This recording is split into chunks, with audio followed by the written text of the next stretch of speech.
E o que é mito e verdade sobre as doenças que os animais podem transmitir para as crianças ou para as pessoas de dentro de casa? Muitas pessoas acham que os animais transmitem muitas doenças para nós, seres humanos. Isso não é verdade. Os animais estando vacinados, com a saúde em dia, dificilmente vão passar algumas doenças. Claro, tem crianças, tem pessoas que têm alergia a pelo, tem rinite, começam a espirrar. Isso é uma coisa que pode acontecer, pode. O animal não tem culpa. Mas a gente tem que entender por esse lado. Doenças, assim, o animal, se você pegar um cachorro no colo, pegar um gato no colo, ele não vai passar doenças para você se ele está bem. Se o animal está saudável, se ele tem a saúde em dia, tudo bonitinho, ele não vai passar nenhuma doença para você. Simplesmente é muito importante que ele esteja com as vacinas em dia, com a saúde em dia, vermifugado para eliminar os vermes, isso é muito importante. O animal pega doenças na rua, mas que são controladas. Tendo isso tudo certinho, dificilmente vai passar alguma doença para nós. E o que pode fazer, doutor, quando a criança tem medo dos animais? Normalmente, isso acontece quando os pais ou a própria criança teve algum trauma, ou quando na infância, ou quando um pouco maior, com algum certo tipo de animal. Foram atacados, mordidos, passaram algum susto. Isso é difícil de se reverter. Mas quando isso acontece, eu acho que você tem que incentivar. Se você tem uma pessoa que gosta de animais e percebe que você tem uma criança que tem medo de um gato, ou de um cachorro, ou de qualquer tipo de animal, é incentivar. Temos que incentivar a criança. Animal não faz mal a ninguém, animal é vida, é saúde, é alegria para qualquer um. Então temos que incentivar a criança. Se a criança, assim mesmo, tem um bloqueio, tem um certo medo, pôr um animal na mão, deixar ela passar a mão em cima do animal, ver que o animal não vai morder, não vai latir, não vai passar nenhuma doença, isso é muito importante. A criança, com o tempo, acaba perdendo medo, ganhando confiança e vendo que um animal nada mais é do que uma companhia. É uma alegria para qualquer um que vive em casa, apartamento. E doutor, e esses animais que se dizem por aí que são perigosos? Na sua opinião, uma criança pode ter em casa, como por exemplo um pitbull, que muito a mídia fala por aí que ele é perigoso? Enfim, é verdade, ele é perigoso mesmo? A criança pode ter? Como que é? Bem, como o pitbull ou qualquer outro animal, um rottweiler, um pastor alemão, são animais que precisam de espaço, são animais que precisam ter uma área para poder passear, correr, brincar. São animais que têm muita energia.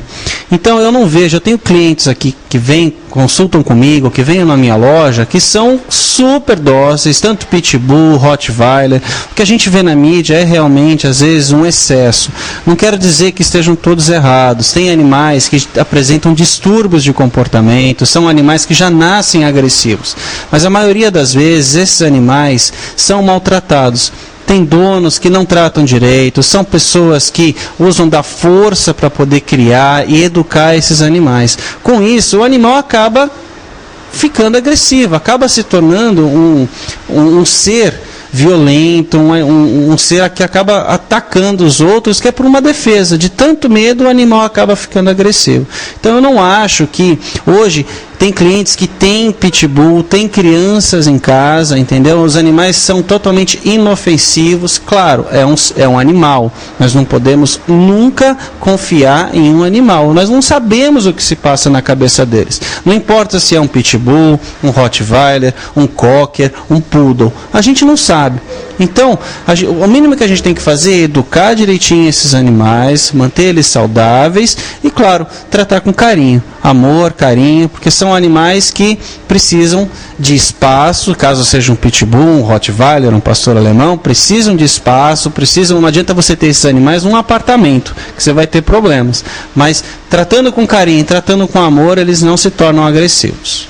E na sua opinião, doutor, é importante a relação de crianças com os animais? Bem, com a criança e um animal em casa, é importante porque a criança ela aprende a dar carinho, a dar atenção, a dar um respeito para o animal. Isso é muito importante para a criança, para o seu desenvolvimento em si.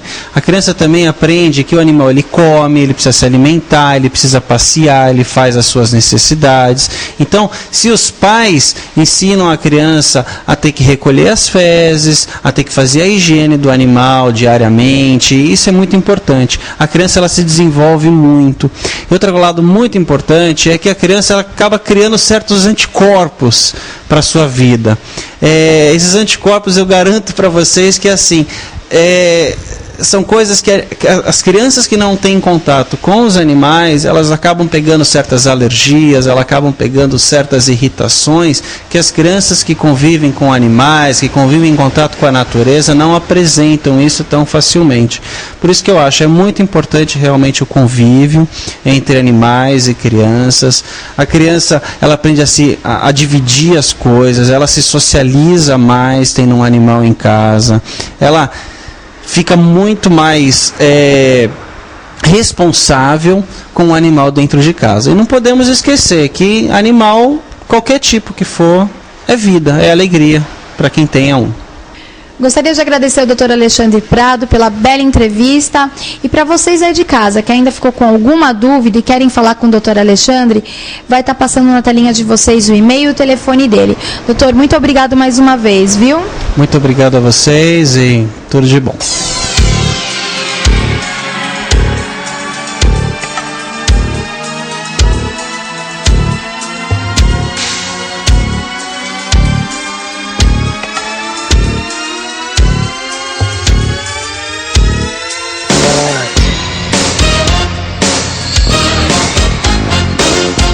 Agradecendo ao apoio cultural do Centro Educacional Fadelito, nosso programa vai encerrando por aqui.